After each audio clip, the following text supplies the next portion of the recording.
Judeus durante a Primeira Cruzada. Morrer, mas não transgredir é a expressão que melhor descreve a postura dos judeus na época das cruzadas. Martírio e Kiddush Hashem, santificação em nome de Deus, eram valores essenciais para proteger os preceitos do judaísmo. Na chegada dos cruzados, toda uma geração foi testada, demonstrando atos de heroísmo pouco comuns. Historiografia das Cruzadas. As cruzadas são um dos temas mais instigantes da história. Pesquisadores dos séculos XIX e XX entendem as cruzadas como uma campanha medieval para libertar o Santo Sepulcro, local em Jerusalém, onde se acreditava que Jesus fora sepultado, mas também as estudaram tomando em consideração os interesses comerciais das cidades italianas. A força política do papado diante das monarquias europeias e a busca pela reunificação da Igreja Católica com a Igreja do Oriente nascida em Bizâncio. Historiadores positivistas explicaram as cruzadas sob uma ótica socioeconômica e política, mantendo como eixo fundamental o choque entre duas religiões opostas, a luta entre a cruz e o crescente. Assim, as cruzadas devem ser vistas como uma disputa pelo domínio geográfico entre crenças que ofereciam a palavra dos evangelhos ou a do Alcorão. Com o advento do marxismo, as cruzadas ganharam um olhar sustentado em respostas meramente econômicas. Alguns historiadores do século XX enquadraram-nas dentro de um campo histórico e universal. Porém, nenhuma das linhas historiográficas outorgou importância aos judeus da Europa. A temática judaica era totalmente esquecida.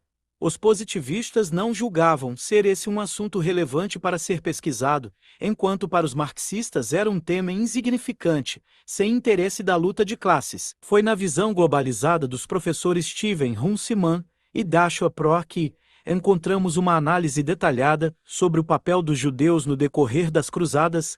Estes dois acadêmicos observam uma mudança ideológica quádrica na Europa do século XI. Para eles, a primeira cruzada transformaria o cristianismo numa religião combativa, apropriando-se da ideia de guerra santa, um conceito que nascia na contramão dos princípios morais da Igreja. O cristianismo criou um movimento religioso, legitimando a ideia de peregrinação a Jerusalém desde o Velho Continente. Judeus na Europa. Nas peregrinações à Terra Santa participaram vários grupos sociais: condes, nobres, clérigos, camponeses e servos, todos buscando uma absolvição de seus pecados. Nos anos 1064-1065, sob a liderança do arcebispo Sigfred de Mogúncia e do abade Engulf de Coelan, 7.000 peregrinos se dirigiram a Jerusalém, falecendo a maioria no caminho. Este processo de peregrinação se inicia no Concílio de Clermont, em 1095, estabelecendo-se na Europa ordens militares como os Templários, que ocasionaram transformações na vida cotidiana e no destino dos judeus, e criaram um abismo entre a civilização ocidental e o judaísmo. Cresce, assim, uma sistematização das hostilidades contra os judeus.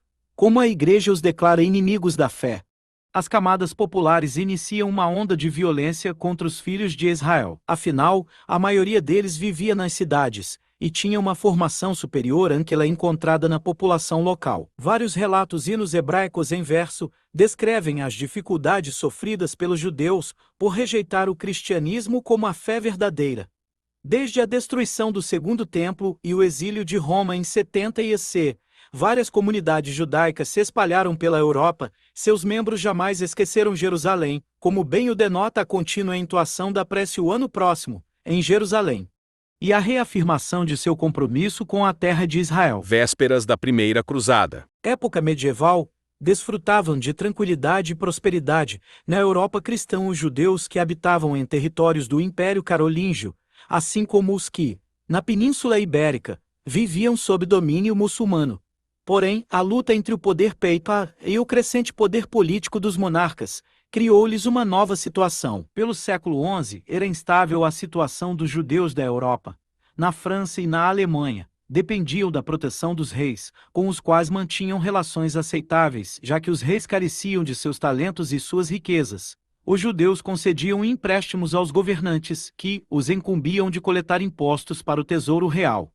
atividade que os tornaria cada vez mais impopulares entre os camponeses e a pequena nobreza que os culpava pelas penúrias e a impossibilidade de progredir na vida. Ao se iniciarem as cruzadas, muitos cristãos mantinham dívidas com judeus.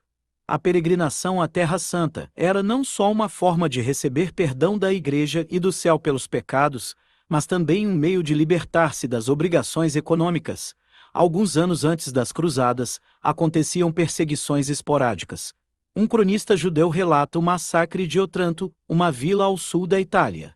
Em 930, judeus foram perseguidos. Al-Rabino e Ishaelê atravessaram o pescoço com uma faca e o mataram como a um cordeiro no pátio da sinagoga, e o rabino Manarra caiu dentro de um poço, e a nosso mestre o estrangularam.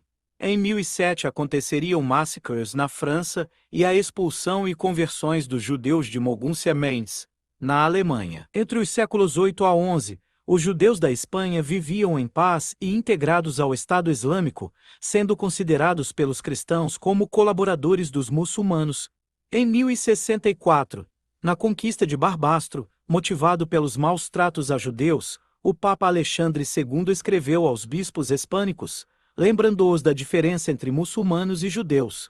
Os primeiros são inimigos irreconciliáveis dos cristãos, enquanto os últimos são meros colaboradores. Antes da primeira cruzada, os reis e as autoridades eclesiásticas reconheciam o valor dos judeus, oferecendo-lhes proteção e direitos. Em 1084, o bispo de Spira lhes outorgou uma carta de privilégios, reconhecendo-os como agentes colonizadores da cidade. Em 1090, o rei Henrique IV renovou-lhes os privilégios, outorgando um direito similar aos judeus de Worms. Esses documentos lhes permitiam exercer livremente o comércio, garantindo também suas liberdades religiosas. No final do século XI, chegaram notícias do Oriente, relatando as penúrias experimentadas pelos peregrinos que viajavam à Terra Santa. Além disso, os muçulmanos haviam profanado o Santo Sepulcro em Jerusalém e demais lugares santos cristãos na Terra Santa, fato que enfureceu as autoridades eclesiásticas. A resposta foi o discurso do Papa Urbano II, em Clermont-Ferrand. Em 26 de novembro de 1095, a chamada do Papa para as cruzadas agitou o povo. Primeira Cruzada. A Primeira Cruzada foi proclamada em 1095 pelo Papa Urbano II, com o objetivo duplo de auxiliar os cristãos bizantinos e libertar Jerusalém e a Terra Santa do jugo muçulmano. Na verdade, a Primeira Cruzada não foi um único movimento, mas um conjunto de ações bélicas de inspiração religiosa, que incluiu a Cruzada Popular, a Cruzada dos Nobres e a Cruzada de 1101. A conclamação era para libertar Jerusalém dos infiéis, mas a Primeira Cruzada deu vazão a uma longa tradição de violência organizada contra os judeus. Primeiro na França e, depois, na Renânia, alguns líderes de grupos populares interpretaram que a guerra contra os infiéis podia ser aplicável, não só aos muçulmanos, no Levante, mas também contra os judeus, que viviam na maioria das comunidades europeias. Muitos cristãos não viam motivo para viajar milhares de quilômetros para lutar contra os inimigos do cristianismo, quando estes estavam, também, à porta de suas casas. O cronista Samuel Ben Yehudá descreveu o sentimento judaico por volta de 1096. Caiu sobre nós uma densa escuridão. Outro cronista do século XII assim se expressou.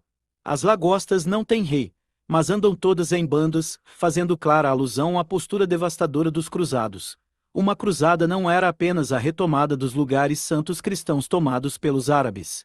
Era também a vingança pelo suposto crime de deicídio cometidos pelos judeus. Em 1096, os cruzados, liderados por Godofredo de Bouillon e Abbot de Normandia, iniciam sua própria guerra contra os infiéis, saqueando e assassinando, sem trégua, todos os judeus à sua frente. Na crônica de Samuel Ben Yehudá ficou registrada a vinda dos cruzados. Quando passam por povoados onde há judeus, dizem que viajam a terras distantes à procura de vingança dos ismaelitas.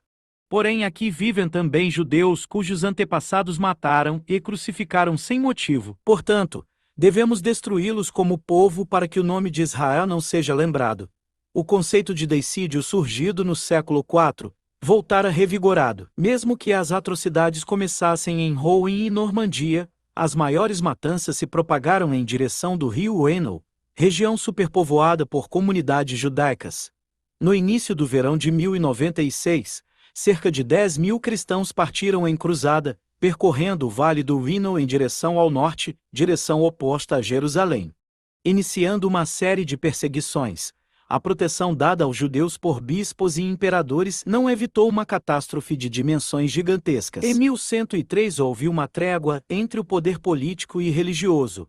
Os judeus poderiam voltar ao judaísmo mediante pagamento em favor da igreja, e os bens das vítimas sem herdeiros seriam confiscados em benefício do tesouro real. Todos saíram satisfeitos, inclusive os judeus, que conseguiram reconstruir sua sinagoga em Mogúncia, apenas 8 anos depois da primeira cruzada. Palavras finais. Os violentos ataques ocasionados pelos cruzados, entre 1096 a 1099, poderiam ter sido apenas um episódio isolado na história medieval. No entanto, essas ações em busca de um perdão religioso mudaram radicalmente a mentalidade europeia. A procura de novos horizontes levou ao enriquecimento ilícito e a uma religiosidade extrema. As cruzadas prejudicaram o desenvolvimento do judaísmo das comunidades da Alemanha.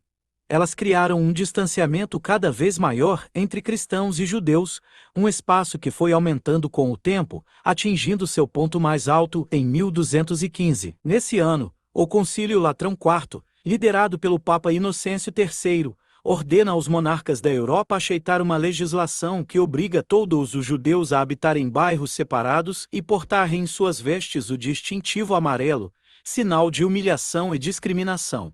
Dessa forma, ficava aberto o caminho para outras cruzadas.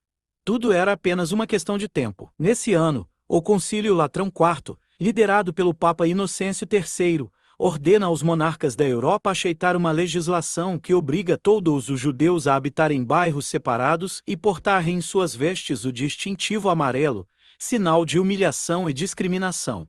Dessa forma, ficava aberto o caminho para outras cruzadas. Tudo era apenas uma questão de tempo. Se gostou do vídeo, curta e compartilha. Obrigado e até a próxima.